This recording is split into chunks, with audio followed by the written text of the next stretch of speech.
रसूलुल्लाह सल्लल्लाहु अलैहि वसल्लम हक ला इलाहा इल्लल्लाह। अल्लाह सुब्हानहु व तआला जल शानहु तमनवालहु तमाम असां सभिनी ते पंहिंजी रहमत फरमाए, सिधे रस्ते ते सिरात मुस्तक़ीम ते हलण फरमाए, हलाइण फरमाए, सेहत आफ़ियत शफ़ा तंदुरुस्ती दीन दुनिया जी ज़ाहिरी बातिनी तमाम असां सभिनी खे अता फरमाए। अल्लाह साईं असांजे शेख मोहम्मद अयाज़ ऐं जे भाइरनि उन सां गॾु संगत जेका आहे उन्हनि खे ख़ुशि रखे। जन ही जहाड़ो हज़रत अमीरुल मोमिनीन हज़रत अमीर उस्मान रज़ी अल्लाह ताला अन्हु जो हिन मजलिस में ऐं हिन मस्जिद में करण फरमायो ऐं इंशा अल्लाह ताला इन्हीं जे इनेकाद करण सां ई हिन मजलिस जे जलसे करण सां लाड़काणे वारनि में अहल सुन्नत में इहो शूर आयो आहे त उहे बि कन कन मस्जिदनि शरीफ़नि मंझि हज़रत अमीर उस्मान रज़ी अल्लाह ताला अन्हु जो जिहाड़ो मल्हाए रहिया। जीअं त हिन ई महीने में असांजे शेख अयाज़ वारनि जो वालिद साहब हज़रत उस्ताद साईं ग़ुलाम ताज़िर शेख रहमतुल्लाह ताला अलैह जेको असांजो बि हेड मास्टर हो, असांजो बि उस्ताद हो, असांखे किराएगिरी में साईं जन पढ़ायो। अल्हम्दुलिल्लाह उन्हीं जो बि यानी हिन ई हज वारे महीने मंझि 16 तारीख़ विसाल आहे, वफ़ात आहे, जेको दरगाह आलिया मशहूरी शरीफ़ मंझि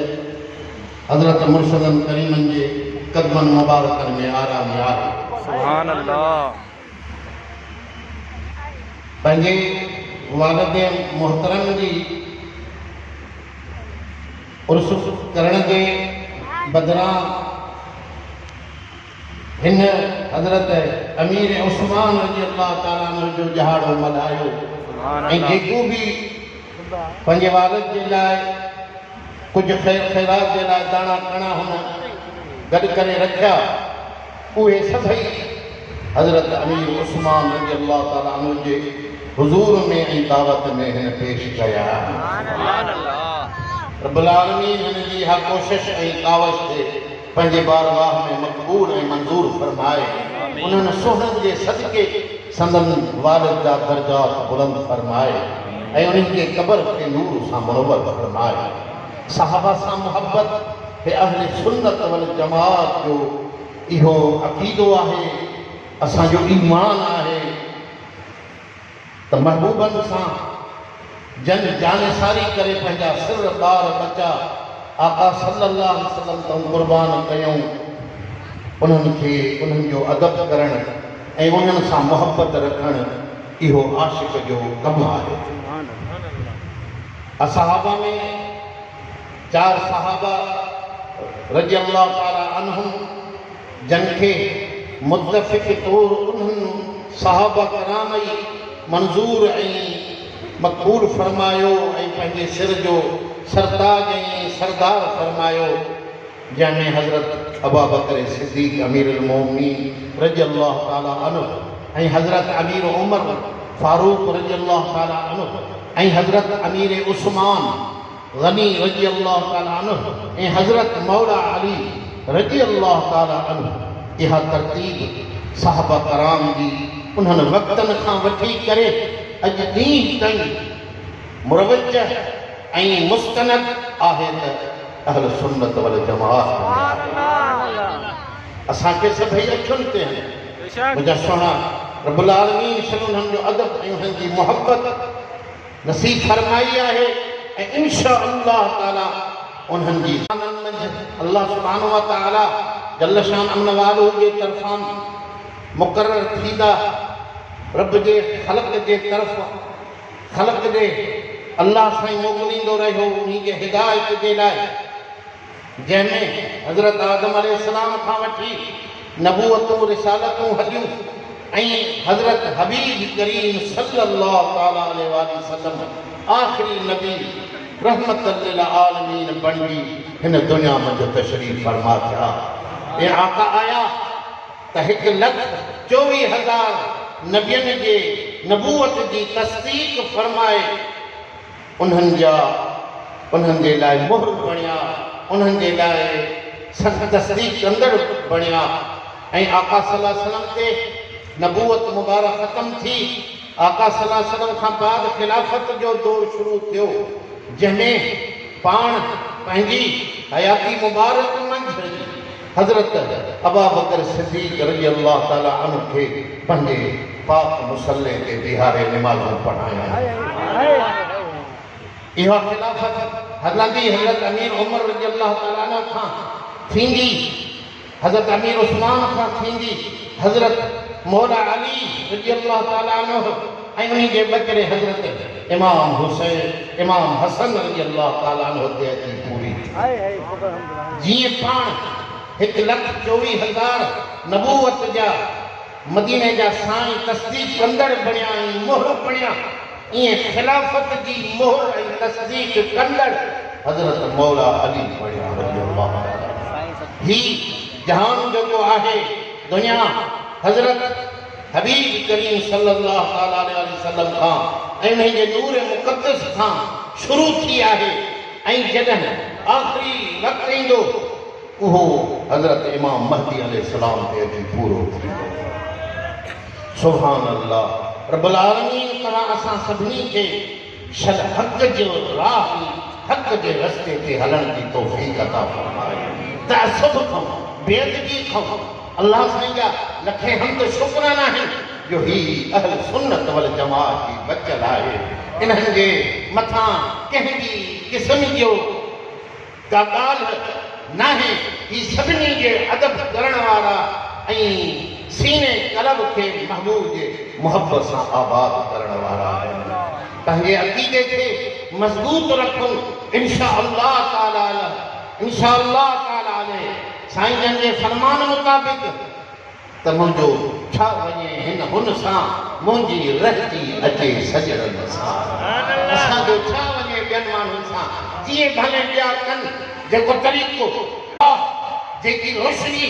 मदीने वारे साईं ॾिनी, साहबा कराम हलिया, खुलफाए राशिदीन हलिया, तबे ताबीन हलिया, मुर्शिद कामिलीन हलिया, उन्हीं रस्ते ते अहल सुन्नत वार जमात हली रहिया। इख़्तिलाफ़नि खां पाक आहिनि, हे सभ सां मोहब्बत रखण वारा आहिनि, हे कंहिंसां बि बेइज़ती करण वारा न आहिनि। अहल बैतनि जे मथां असांजा सिर कुर्बान। जेको तरीक़ो सरकार पाण पंहिंजी हयाती मुबारक में फरमाए विया आहिनि, साहबा कराम जी तरतीब जेका पाण रखी विया ऐं खुलफाए राशिदीन जी इंशाअल्लाह ताला उन्हनि जे मथां हलण वारा असां आहियूं, तव्हां आहियूं, जमात अहल सुन्नत आलमीन जी इन्हनि जे मथां रहमत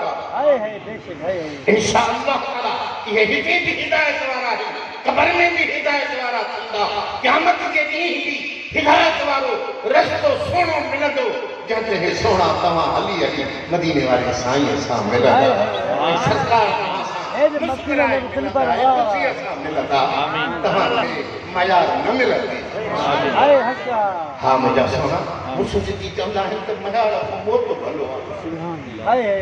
हा मुंहिंजा सोना मदीने वारे साईं जी मयार मिले त मरी वञो उहो भलो आहे। सरकार जी मर्ज़ी केरु खणी सघे थो, बज़ारी आहे। अल्लाह साईं जल शाह अमन वारो जा शुक्राना कयो ऐं इन अक़ीदे ते मज़बूत सां बीहो। हेॾे होॾे कन न ॾियो, जंहिं रस्ते सां तव्हांखे अबे ॼणियो अम्मा ॼणियो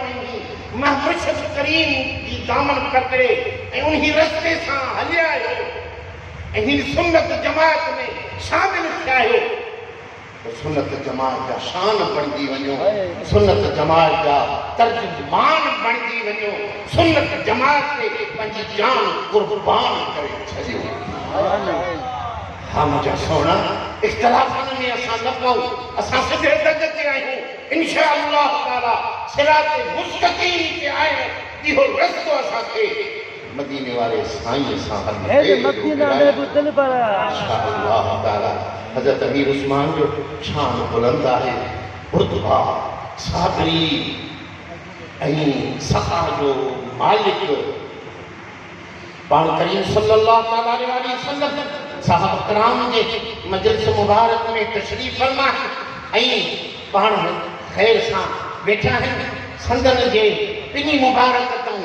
पिनी मुबारक आहे उन्हीं जो कपड़ो हटियल आहे अबू बकर सिद्दीक़ आयो त भी पिनी मुबारक खुलियल रही उमर फारूक रज़ियल्लाहु ताला अन्हु आयो त भी पिनी मुबारक खुलियल रही हज़रत मौला अली आया तभी पाण के तकल्लुफी सां सोना साईं जा सहाबा में वेठा रहा जॾहिं हज़रत अमीर उस्मान जो आयो त पाण हीअ ठही वेठा आहियूं पिनी मुबारक खे ठके अर्ज़ कयो क़िबला हो साहब आया पे तकल्लुफी सां साईं जन वेठा सदा चलो खुश रहो मुस्कुराईंदा रहो पाण फरमायूं मां उन्हीं माण्हू खां छो न हया कयां जंहिंखां ख़ुदा जा मलाइक बि हया सुभान अल्लाह हज़रत अमीर उस्मान रज़ियल्लाहु ताला अन्हु के अदब जो मर्तबो तो ॾिसो हे महबूब सां महबत ॾिसो हे महबूब जो अदब ॾिसो जंहिं हथ सां सॼे सां ऐं उन्हीं महबूबनि जी बैत कयूं हथ मुबारक साईं जे हथ मुबारक ते रखी पंहिंजो सिर घर बार बच्चा दाना दौलत साईं ते क़ुर्बान कयूं तॾहिं हे वरी हथ हेॾे उघड़ ॾे ॾिघो नाहे सुभान अल्लाह हा वॾा सुभान अल्लाह सिर खड़ त हथ बि तो कोरो खणी वेझो कर त हथ वेंदो बाबा पर हिन मुड़ुस खे ॾिस त सही हिन जे अदब खे त ॾिस हिन जी मोहबत खे ॾिस त कीअं साईं वाशरूम में वज़ू कंदा कीअं ज़रूरियात ज़िंदगी पंहिंजी पूरी फरमाईंदा कीअं पंहिंजे हरमनि सां पंहिंजी घरवारी सां मिलंदा हुआ मुबाशरत कंदा पर हीअ हथ हेॾे उघड़ ॾे लायो वठा सुभान अल्लाह करे सघंदो मुर्शदनि वारा वेठा आहियो मुर्शदनि सां पंहिंजनि सां बैत कई अथव हे हथ कम नथो अचे अदा मुंहिंजा सुहिणा शर इहो अदब शर रसीद आमीन इहा बरकत शर रसीद पाण करीमन सल्लल्लाहु अलैहि वसल्लम हज शरीफ उम्र शरीफ ते जेको विया हुआ उन काफ़रनि उन्हीं वक़्त में कुरैशन जो ज़ाहिरी मके शरीफ ते कब्ज़ो हुयो ऐं उन्हनि जा घर बि हुया या काफ़र हुया पोइ पाण करीमन खे न छॾियूं जंहिंखां बाद सुलह हुदैबिया थियो मशहूर ॻाल्हि आहे सुलह हुदैबिया उहो जेको पाण करीमन शराइत काफ़रनि जे तरफ़ां पेश था ऐं पाण उन्हनि खे मंज़ूर फरमायूं अॻु में हज़रत अमीर उस्मान रज़ियल्लाहु ताला अन्हु खे पंहिंजो एजी करे मोकिलियूं त तूं वञी काफ़रनि खे सम्झाए असां विढ़ण न आया आहियूं जंग भेड़ो करण न आया आहियूं असां उमरो करण आया आहियूं असांखे एराम कातल आहिनि असां सां क़ुर्बानी जा जानवर गॾु आहिनि असां बैतुल्लाह जो तवाफ़ कंदासीं सॼी दुनिया जी तवाफ़ करे थी हज़रत अमीर उस्मान विया त उन्हनि खे काफ़रनि काबू करे छॾियूं पोइ पाण करीमन सल्लल्लाहु अलैहि वसल्लम बैत वरिती साहबा कराम खां त हाणे कोई खे मोटणो न आहे असांजो साथी असांजो आशिक़ असांजो गुलाम काफ़रनि जे कब्ज़े में आहे असां हली उन्हनि खां छॾाईंदासीं या पंहिंजा सिर क़ुर्बान कंदासीं साहबा जो जज़्बो उन वक़्त में एॾो तो वधो बबुल जे वण जे हेठां सरकार दो आलम सल्लल्लाहु अलैहि वसल्लम एॾी बैत जो मुबारक वरिती ऐं साहबा जो जज़्बो ऐं जोश एॾो वधियो जो क़ुर उन्हनि खे सारायो आहे त मुंहिंजा महबूब इहे तुंहिंजे हथ ते बैत न पिया कनि इहे मुंहिंजे हथ ते सुभान अल्लाह होॾां हज़रत अमीर उस्मान रज़ियल्लाहु ताला अन्हु खे काफ़रनि चयो तूं हेॾे आयो आहे बैतुल्लाह आशिक़ अर्ज़ ख़ुदा जो कसम बैतुल्लाह ते आशिक़ वाह सभिनि खां वठी हज़रत इब्राहिम अलैहिस्सलाम ही अर्ज़ कॾहिं कदम जी वाह बि फाथा में अची है हक़ है सो जो बेतला जे छॾे नहीं कोन था को भाकुर पायूं को चुमी ॾियूं इवहनी अरब है ये अमेरिका का मुरीद ईमान जो जज्बो अंदर हुजे तो खुदा जो कसम से कुर्बान सच्चा ये रसूलुल्लाह का प्रियल हजरत अमीर उस्मान के जो है बेतुल्ला बाबा तू हिते आए हा तू असां जो माइट ना असां जो कुरैशन जो तू सरदार बेतुल्ला जो जवाब करे ॾिसी चई त अल्लाह जो घर आ पर मुंहिंजो महबूब मूंसां गॾु आहे मां कोन तवाफ़ कंदो तूं सम्झो महबूब मूंसां गॾु न आहे मां कोन तवाफ़ मुंहिंजो साईं अचे मुंहिंजो महबूब अचे हिते तवाफ़ करे त मां बि साईं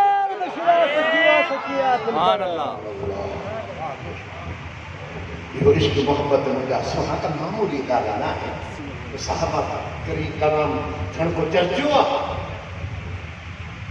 जेके खूह खाइनि उन्हनि खे केॾी ख़बर त साहबा उन्हनि खे केॾी ख़बर सॼी दुनिया जा पीर गॾु कर गौस गॾु कर कुतुब गॾु कर औलिया औता जेके बि दर्जा विलायत जा आहिनि गॾु कर साहबा जे कदम जे बराबर न थी साहबा जो कदम बुलंद जॾहिं गौस कुतुब सॼी दुनिया जा वली नथा पुॼनि त हू थोरो ते काथे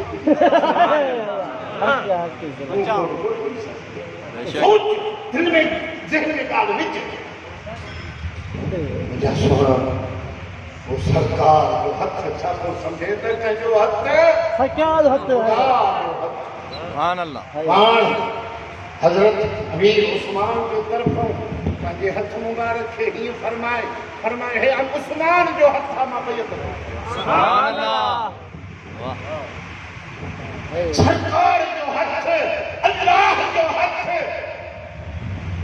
उस्मान जो हथ मदीने वारे साईं जो हथ हिते को ॻाल्हि ख़तमु आहे मां बि ख़तमु थो कयां आख़िर दावा